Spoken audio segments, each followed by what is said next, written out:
capítulo 1, versículos 19 e 20. A epístola de Tiago é chamado de a epístola da prática cristã, a fé em prática, as obras que mostram a nossa fé, o jeito de ser, o comportamento de um verdadeiro cristão, alguém transformado em Cristo, alguém que teve o seu DNA mudado para ter na sua vida a nova essência de Cristo, o novo nascimento. Pois bem, o Tiago, falando de prática cristã, nos mostra o que é ser um cristão maduro. E ele chega nos versículos 19 e 20 do capítulo 1 e nos fala sobre o seguinte tema: o autodomínio nas palavras, nas ações, na ira, nas emoções que denotam a nossa maturidade cristã, a nossa fé em prática. Vamos ler.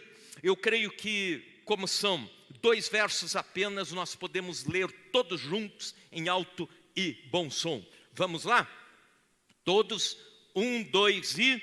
Sabeis estas coisas, meus amados irmãos.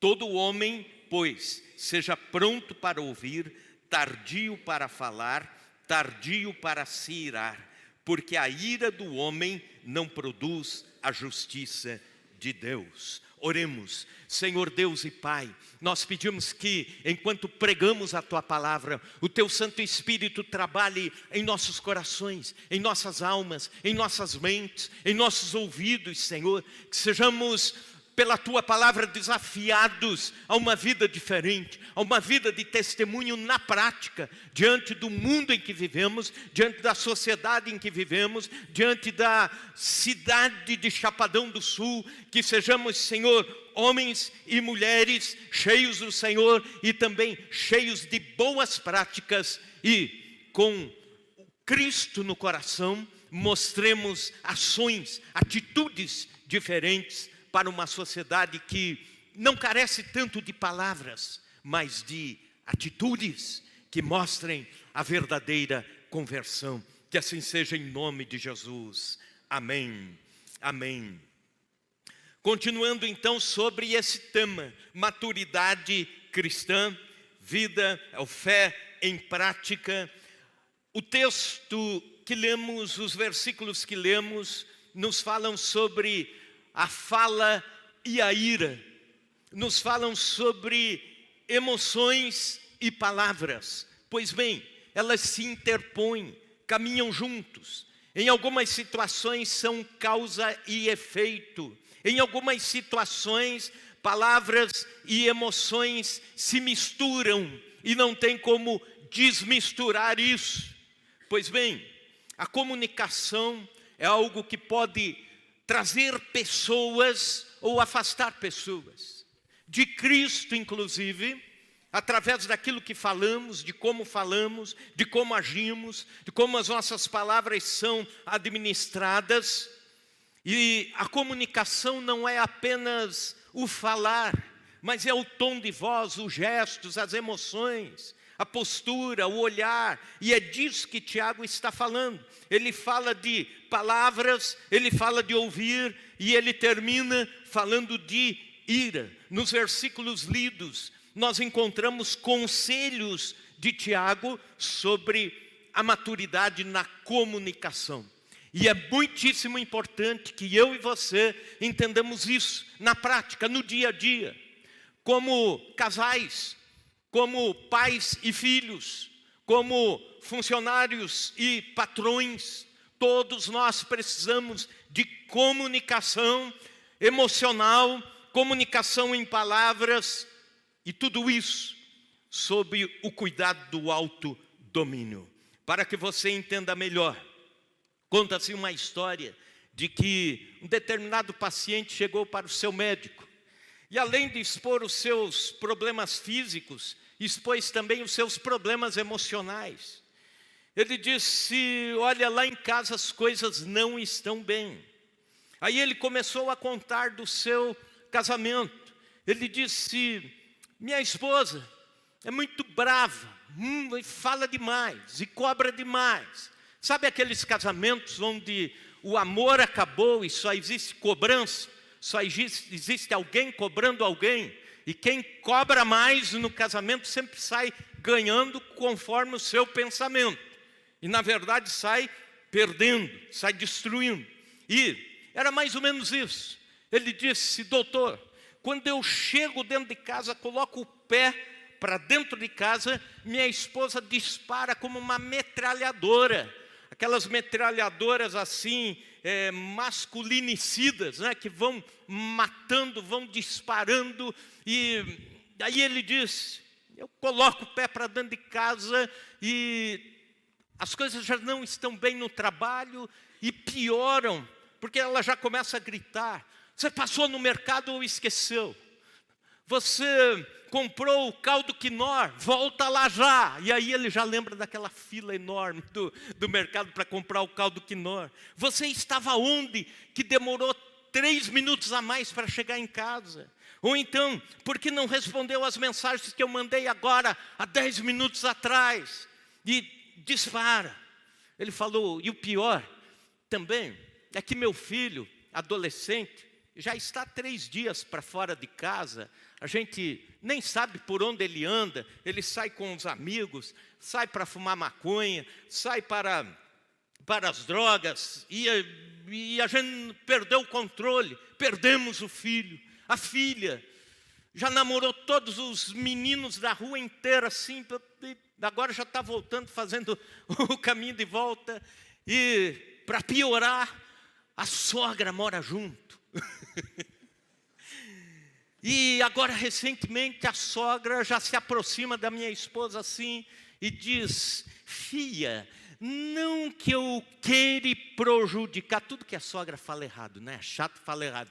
Não que eu queira prejudicar você, mas abre os olhos com teu esposo e tal. Então é assim que estão as coisas lá em casa, assim que as coisas estão caminhando por lá, doutor. E eu não consigo mais viver, já estou doente demais, já não consigo dormir, e afogo todas essas mágoas nos vícios e tudo mais. Aí o médico, ouvindo, ele disse: olha, eu tenho o remédio certinho, eficaz para o seu problema.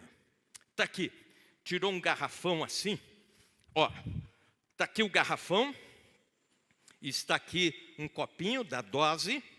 Você faz assim, coloca este garrafão na entrada da sua casa e o copinho ali em cima. Quando você chegar em casa, você faz assim, coloca o remédio na boca, segura por 40 minutos, mas não engole, só segura. Certo? Certo. Aí ele fez isso no primeiro dia. Chegou do trabalho, garrafão, a esposa começou a gritar, dizer que o filho já tinha nota baixa na escola. Ela bateu o carro no portão e raspou a pintura e tal, e ele olhando para ela e segurando.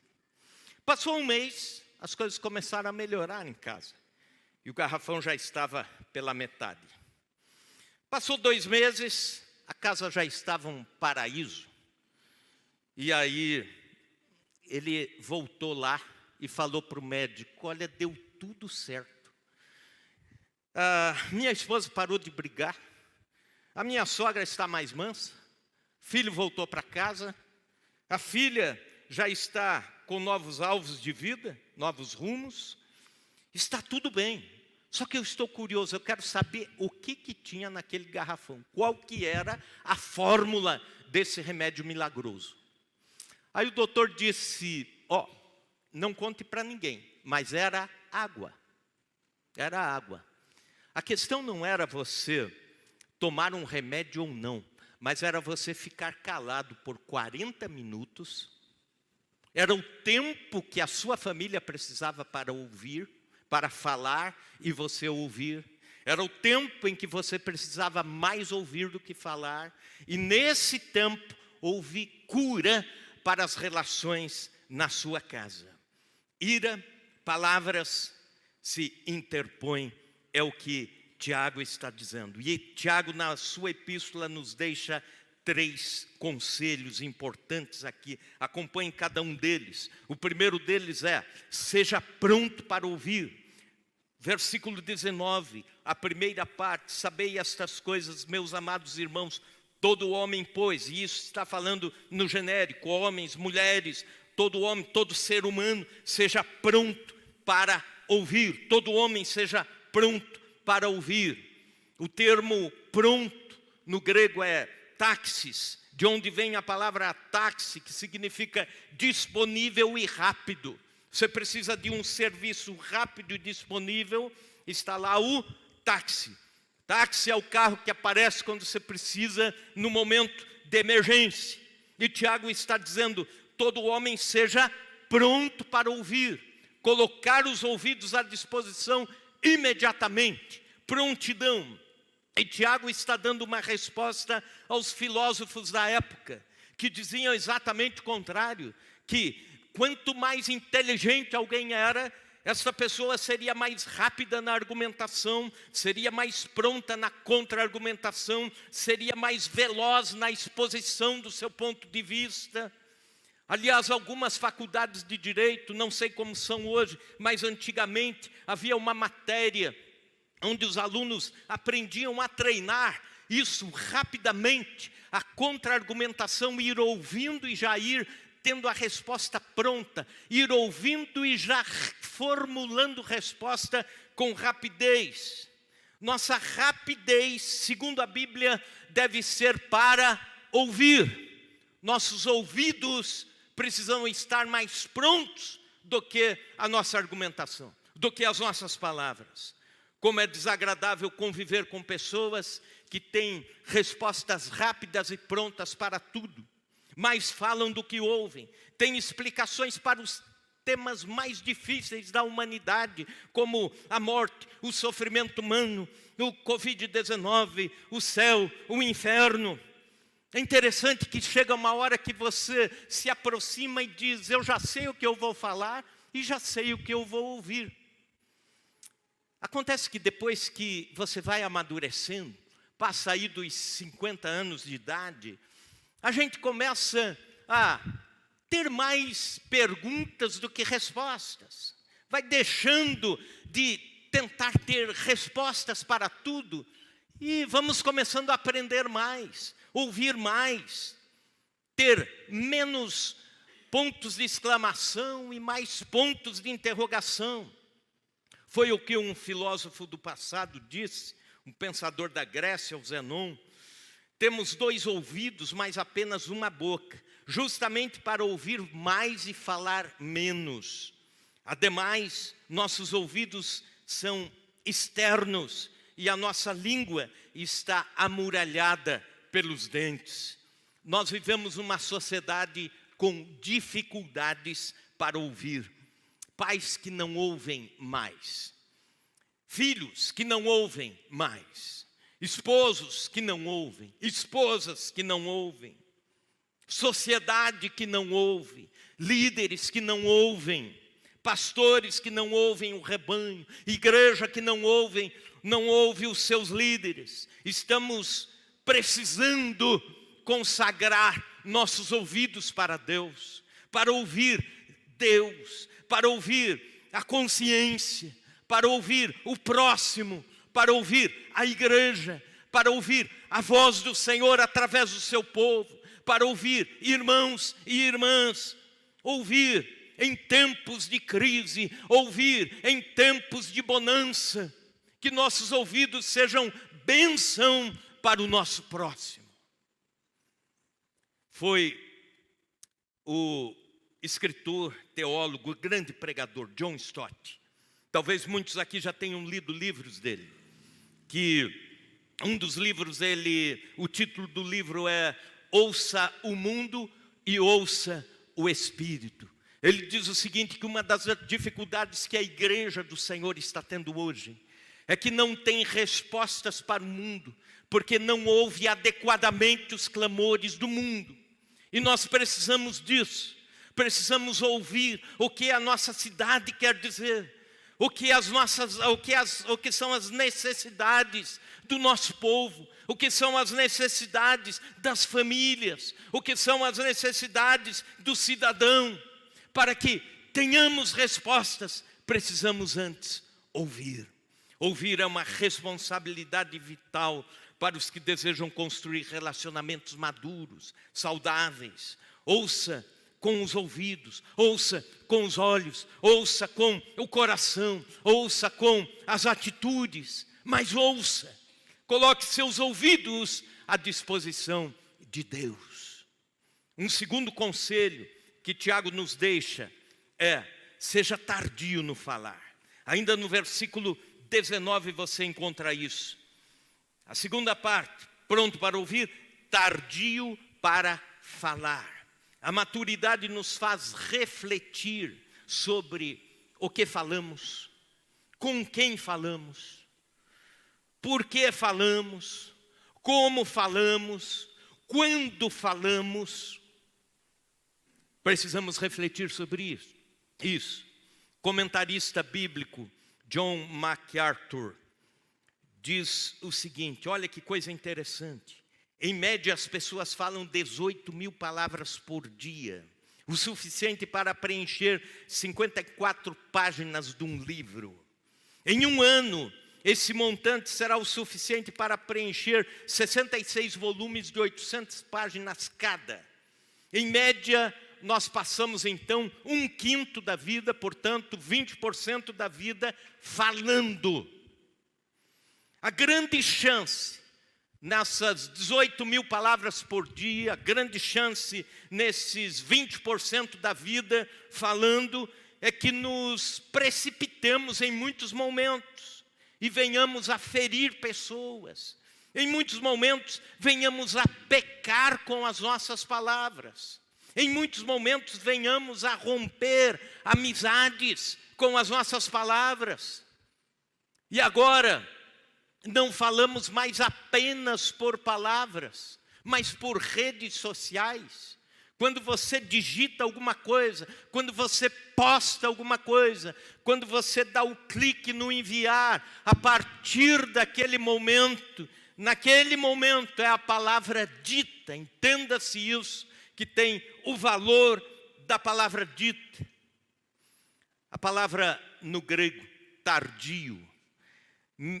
Imagino que Tiago está fazendo um trocadilho de palavras. Se ele disse que nós temos que ser prontos para ouvir, agora ele diz tardio em irar-se, é o brades. Esse termo era usado para pessoas que tinham dificuldades nas faculdades mentais para entender alguma coisa rápido.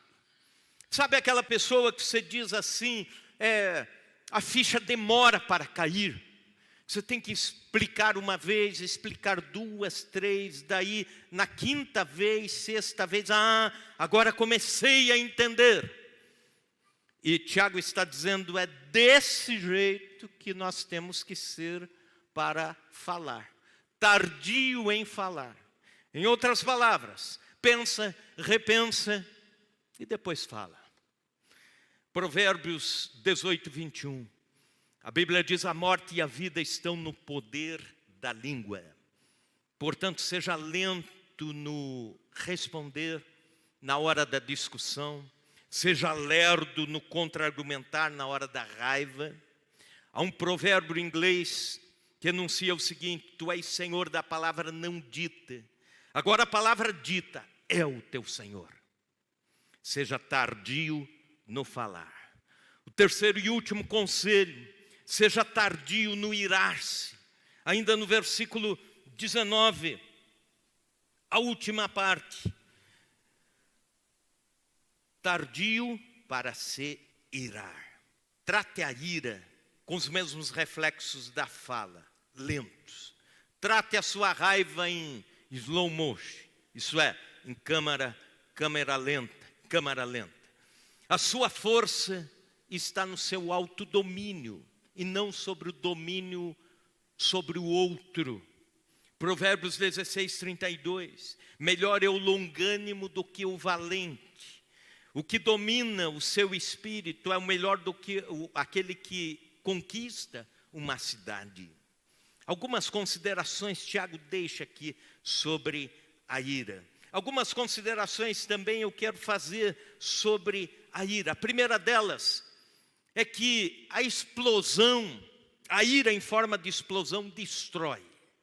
Quem explode fala o que não poderia falar, fere quem não deveria ferir. O explosivo vive causando estragos no local de trabalho, na família, na igreja, no círculo de amigos. Por vezes até ele consegue se segurar no local de trabalho, porque lá ele precisa, ele é pago para trabalhar, para estar lá junto com a equipe. Mas ele guarda toda aquela ira, aquela raiva, e quando chega em casa explode. Ou quando chega na igreja explode, porque aqui todo mundo é voluntário. Ou então chega no lugar dos amigos, aí explode. A explosão, a ira em forma de explosão, ela é destrutiva. Mas também, uma outra consideração, a ira pode vir em forma de implosão, e ela não destrói, mas corrói aos poucos. Trata-se do guardar a ira, do armazenar a raiva, do guardar no coração o azedume contra pessoas, contra circunstâncias. É um encavernar a raiva. O implosivo destrói a própria saúde. Existem já muitos estudos na medicina dizendo que as pessoas que têm maior raiva, guardam amargura, guardam azedumes, guardam raiva, têm uma propensão maior a infartar, as doenças cardiovasculares. Para tanto que quando hoje, se um cardiologista for fazer a entrevista com você numa primeira consulta, ele vai perguntar muitas coisas. E uma delas ele vai perguntar como você é na hora da raiva, como você reage, como é você no seu dia a dia com as emoções. Porque ele quer entender até que nível você está no grupo de risco. Isso sem falar nas doenças psicossomáticas, aquelas em que a pessoa acha que a doença está no corpo, mas está aqui. Está aqui, está aqui. E quando não existe mais controle, todo aquele lixo da alma começa a vir para o corpo em forma de dores, em forma de insônia, em forma de falta de apetite e assim por diante. O implosivo destrói a própria saúde, destrói a paz interior, destrói a comunhão com Deus. Porque onde não há perdão e reconciliação, o Senhor não pode fazer nada. Apenas pela sua misericórdia e graça, mas aguardando a expressão de perdão, para que haja cura, para que haja restauração. Terceira consideração, as decisões na hora da raiva, na hora da ira, são insensatas. Há um estudioso que cruza informações das ações com a fisiologia do corpo, Daniel Goleman. E ele descreve a fisiologia da raiva. Ele diz o que acontece no corpo humano na hora da raiva. Ele diz o seguinte: a pessoa está com raiva, a adrenalina sobe, a adrenalina descarrega sobre o corpo. Mas com a raiva existe um fator, ela desce pelos braços indo para as mãos, empodera as mãos. Assim como a adrenalina na hora do medo empodera os pés e as pernas, preparando alguém para fugir, para correr, se for o caso. Alguém com medo extremo corre bem mais rápido. Alguém com a ira, com a raiva aflorada, tem as mãos empoderadas. E é por isso que na hora da raiva, alguém pode sacar uma arma impensadamente, alguém pode pegar uma faca, cortar outra pessoa, investir, ou um soco. Só que dali, entre 3 a 4 minutos, aquela adrenalina baixa. E a pessoa imediatamente vê o estrago que fez. A pessoa vê exatamente o que aconteceu. E aí vem o arrependimento. Muitas vezes o arrependimento vem tarde demais. Porque as coisas erradas já foram feitas. As decisões tomadas na hora da ira são insensatas. Então cuide. Na hora da raiva, não tome decisões. Espere a raiva baixar. Na hora da ira, não tome decisões. Fica quietinho no seu lugar. Clama a misericórdia de Deus. Espera passar. Espera passar. Isso é sensatez. Isso é cuidado.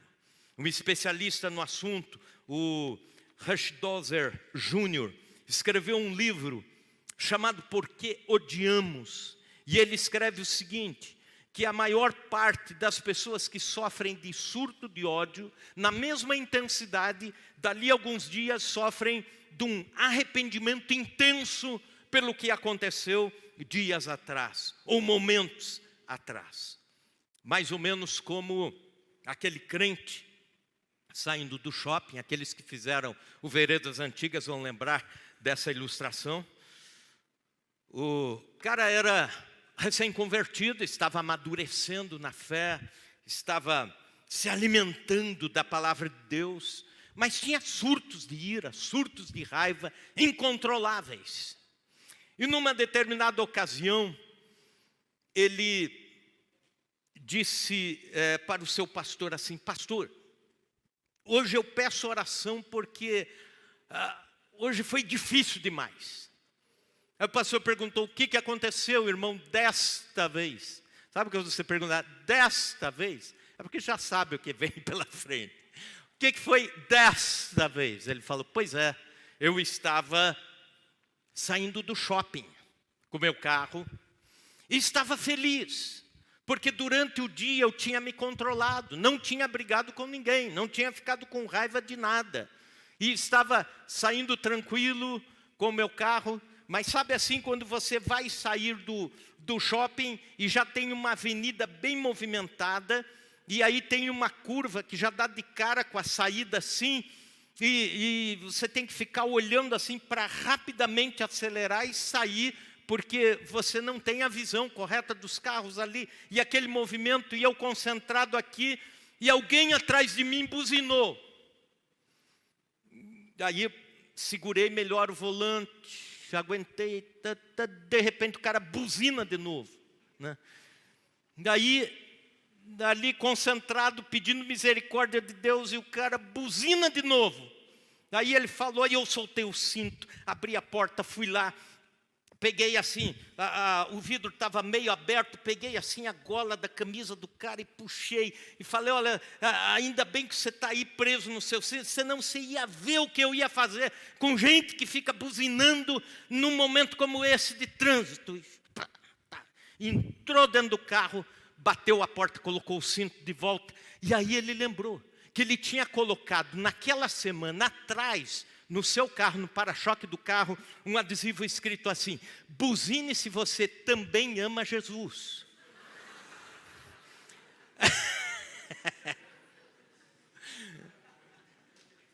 Não tome decisões assim na hora da ira. Não tome esse tipo de decisão. Não desça do carro na hora da ira. Não solte o cinto de segurança na hora da ira, né? Aguente a buzina. Quarta consideração: a ira humana não aciona a justiça divina. Agora veja bem isso no versículo 20. Porque a ira do homem não produz a justiça de Deus. Repita comigo: porque a ira do homem não produz a justiça de Deus. O que isso quer dizer? A ira desgovernada é obra da carne. Não é obra, podemos dizer que não é obra de Satanás. Ele pode até se aproveitar disso. é obra da carne, a Bíblia diz isso. E onde existe a obra da carne aflorada, quer dizer, da natureza humana, do ser humano, não existe expressão de fé. Fé não se encontra com a carne aflorada, a natureza humana aflorada. O viver pela fé é viver a comunhão com Deus, a caminhada com Deus, a dependência de Deus em todas as áreas da vida. E fé e ira aflorada não se encontram. Obra da carne. Agora, por vezes, existe aquele irado que está com raiva de alguém,